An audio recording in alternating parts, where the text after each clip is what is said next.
লন্ডনের ওয়েম্বলিতে রেকর্ড শিরোপা জয়ের পর যেন উৎসবের নগরীতে রূপ নেয় স্পেন। শহরের প্রতিটি রাস্তায়, প্রতিটি অলিতে গলিতে শুধুই একটাই চিৎকার, রিয়াল মাদ্রিদ, রিয়াল মাদ্রিদ। ইউরোপের ক্লাব ফুটবলের শ্রেষ্ঠত্বের আসরে দাপুটে জয়ের পর রিয়াল আরও একবার প্রমাণ করেছে কেন তাদের ইউরোপের রাজা বলা যায়। গেল বছর ম্যানচেস্টার সিটির দাপুটে শিরোপা হাতছাড়া হলেও এবার বরুশিয়ার স্বপ্নযাত্রা থামিয়ে ঠিকই কাঙ্ক্ষিত লক্ষ্য অর্জন করেছে অ্যানচেলোত্তির শিষ্যরা।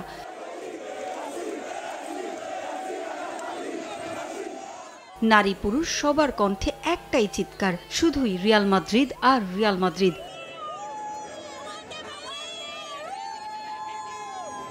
ক্লাব রেস্টুরেন্টের পাশাপাশি এদিন সান্তিয়াগো বার্নাবুতে বড় পর্দায় চ্যাম্পিয়ন্স লিগের ম্যাচ দেখার আয়োজন করে রিয়াল। মাঠে না থেকেও এদিন সমর্থকদের মুখে মুখে উঠে আসে রিয়ালের চিরপ্রতিদ্বন্দ্বী বার্সেলোনার নাম।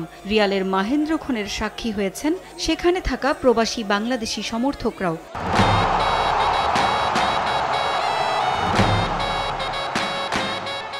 রিয়াল মাদ্রিদ জেতার কারণে আমরা অনেক খুশি।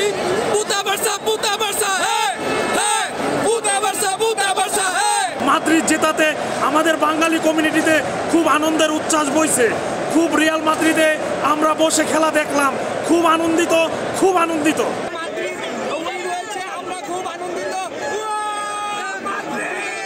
আগামীতেও এই অগ্রযাত্রা ধরে রাখবে রিয়াল, এমনটাই আশা সমর্থকদের।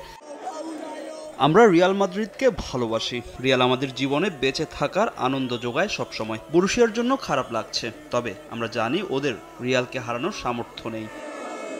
এই দলটাই ধরে রাখবে রিয়ালের ক্লাব কর্তারা, এমনটাই আশা সমর্থকদের। পারভিন আক্তার, সময় সংবাদ।